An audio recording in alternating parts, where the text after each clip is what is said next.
So, hey guys, here I am to talk about this story that's emerged, and this story surrounds the celebrity B.Smith. So, I had no idea who B.Smith is. Um, this story made me research who B.Smith is, and I like her. I like her. I like the celebrity that she is, that she was. So, who's B. Smith? So, Barbara Smith is a 69-year-old American restaurateur. She's a model, she's an author, television star, television host, should I say. She married Dan Gasby in 1992. She was the first black model to be on the cover of Mademoiselle magazine in 1976. She had her first restaurant opened in 1986 in New York City. Um, she had her first home collection, which debuted in Bed Bath and Beyond, spring of 2001, I believe. She did some acting off Broadway in a play, Love, Loss, and What I Wore. So she's she's what people call the Black Martha Stewart. She has done it all. She has cooked, she has modeled, she's beautiful, she's a television host. So this woman definitely portrayed the essence of a beautiful, smart black woman, right? Married some 20 odd years to her husband. I'm just trying to fast forward the story a bit.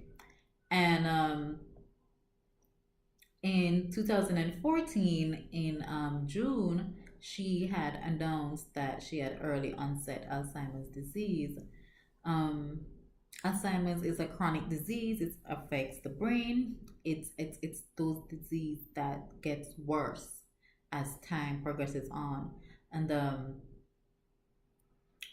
effects of Alzheimer's is that it definitely affects your short-term memory. So there's short-term memory loss, problems with language and behavior issues. You definitely get disorientated. Um, Changes in the mood swing. The life expectancy, through research I found this life expectancy from diagnosis is about 3 to 9 years. So this definitely progresses fast. Um, the whole situation that has come to light is that Dan, her husband, put out, this feature. I saw it on in the Washington Post, where he was showing how her illness has basically affected his whole life, and he speaks about, still having a life to live and moving on with his life, and to, that he basically has needs also, and he still has life to live. So the fact that he's taking care of her is good, and I guess we, the public, should appreciate that. um here's my issue with this whole story. Dan has a girlfriend, Alex, that has a room in the house that he lives in with B. She also takes care of B. His daughter, B's stepdaughter, sorry, also helps to take care of B. Um, I know if that was my mama that birthed me, ain't no woman from nowhere coming in my mama house. Okay? But as I said, this is her stepchild, and I'm guessing, I know, there's a lot of assumptions. And I want to assume, as a woman, as this lady's a mother figure to you, she helped raise you. How can you let this happen? How can you allow this? I would be like, Daddy, hell no. This hella disrespectful. But that just shows that she's disrespectful also. I just think there's money here at play and there's no real love. There's a lot of selfishness. There's a lot of fight for money. My question is, where are B's friends? Does she have any friends? Any family? I know other persons here on YouTube have done their research and they could not find any close relatives. Um, you have a girlfriend, Dan. Yes. Why does she have to have a room in the house? My thing is, if homegirl lives somewhere, when you met her, she was living somewhere. Why don't you go and visit her there? Is it possible for him to get a divorce from B? I guess he's used to the money and he's used to the lifestyle that he doesn't want to lose any of that. It's very condescending. In the video, you see him patting her head like she's a damn dog, like she's a puppy. I see clips in the video where she's still laughing, she's talking, she still has a personality, she's still there. So him saying, oh, he took vows, yes, but he has life to live, honey. With that but, you just erased everything, okay? So you love her, but you took vows, but the traditional wedding vows for richer, for poor, in sickness and in health, to love and to cherish till death do us part. I pledge myself to you. Those are the words of the traditional vows. So when that Prince Charming comes along and he asks you to marry him, honey, how does he feel about you getting sick in the future? Will he take care of you? Will he put you in your home? These are things that, yes, we as females need to definitely have conversations about before we say I do. We need to discuss this with our partners. I don't know what her wishes were. I can only assume that she looked like a strong ass black woman that was proud, that was strong, that was independent. I don't think, and it's just my opinion, that she would have consented to, oh yeah, moving your girlfriend, you still married to me, moving your girlfriend, take care of me, live on my money, use on my shit, yeah. I mean, hella disrespectful. I mean, even her appearance, she didn't look. I mean, this was one of the first black models. We're used to seeing her look elegant. When I researched her, just gorgeous, gorgeous pictures. She carried herself with grace, with poise. I mean, you inviting cameras, you get her ready. You know how she would have presented herself to the world. Don't have her looking like that. Protect her legacy. Protect her. Love her. She's still your wife.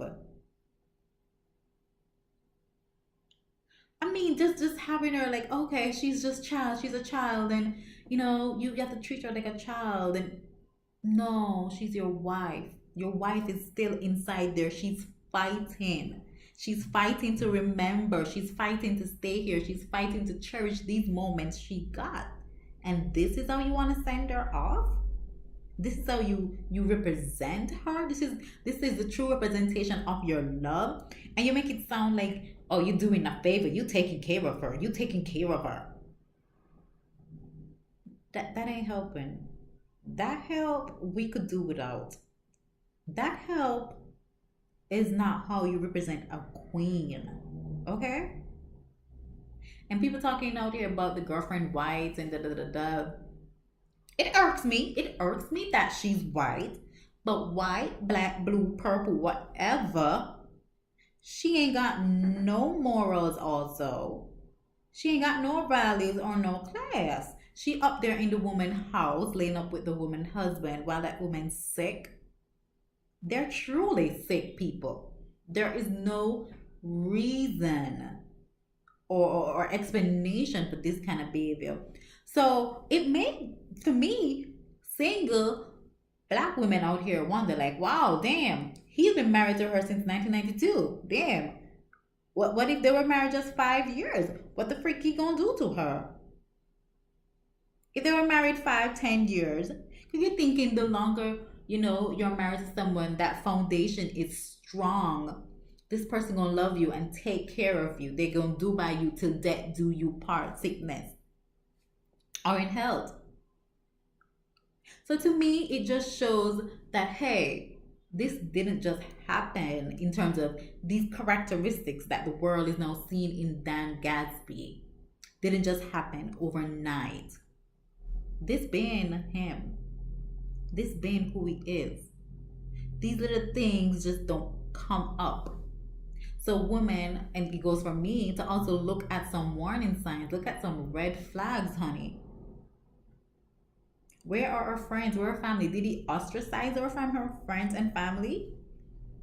Did she choose her family? Did she choose her career? Did she choose her love for Dan over friends and family? I like, it makes you wonder, it makes you assume things. All I can say is God is on the case. He sees and he knows all. They will get their just reward, because I don't think there's anybody with a decent heart that would say that this situation is right. Okay? Him and his girlfriend got business deals all over the place. With whose money? With whose money backing all of this thing? Her hard-earned money.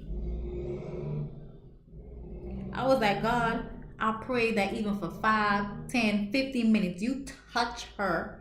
You bless her with some good memory and some good sense right now, and she come through and she deal with this situation. I was like, God, reverse all of this. That can't go down. If that was my mama and my auntie, no ma'am. Nuh-uh. Taking advantage of who? And she works so damn hard. Some men come to destroy. They come to take. They come to use. And they pretend like, oh, I love you and I got you. They're here to take, to build themselves. And we as women gotta say, okay, it ain't all for love. We don't lose ourselves for love. We don't give up ourselves. We don't give up our friends. We don't give up our families. We don't give our careers for love. I just want us to know that self-love is important also. Not just to get a ring, not just to flaunt that I have a husband, but I got my home back. If something should happen to me, I got that best friend down the street that they're going to come, my cousin that going to come, that good friend that going to come and sort me out, help me out, be there. Because, hey, this man who says he loves you and will cherish you till the last breath, you don't know what the hell he going to do 5, 10, 15, 20 years from now. Hella disrespectful. Hella disrespectful. I mean, you don't know how much time she got left. And this is how you wanna have her represented, have this news around her. She never used to have no rumors, no bad publicity around her. And in her last days, let's say, in this time when she needs all the care in the world, I'm not just talking care financially, but care emotionally, care and support from people that know her and loves her. This to me just taking advantage of her fame and her publicity, and not giving a damn about her legacy. Not giving a damn. Her sickness just affected him. That's all you hear in the interviews. How her sickness took a toll on him, and how he was affected mentally and physically. And damn, she's the one who's sick. She's the one who's going through this. It's affected you more than her. So I'm just saying, this situation, I keep watching it and you learn more and more every day. People saying that Alex smacked B's hand.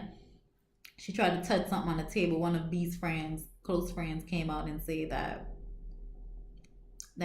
Alex smacked B's hand. He saw that. So they're saying, possibly elderly abuse going on. I don't know. And I hope it's thoroughly investigated. I hope that some good has to come to fruition here. Some help, some divine intervention has to come, because it definitely woke up a lot of women and put things in perspective, and for us to have certain conversations before or even after that I do. Yeah. So I just want us to learn from the B.Smith story, take what we can from it and implement in our lives, have those discussions that we need to, look at those red flags. And I really hope, I really hope there's some help. So I'll stay tuned to this story. I know many of you out there are looking at it, and there are good men out there. There are good men out there, and I just hope that we have the insight and the good judgment to find and to love and not take advantage of some of these good men out here who are willing to take their vows seriously. Words and actions and all are lined up. So I just want to thank you guys for listening to my views. So like, subscribe, and come back again.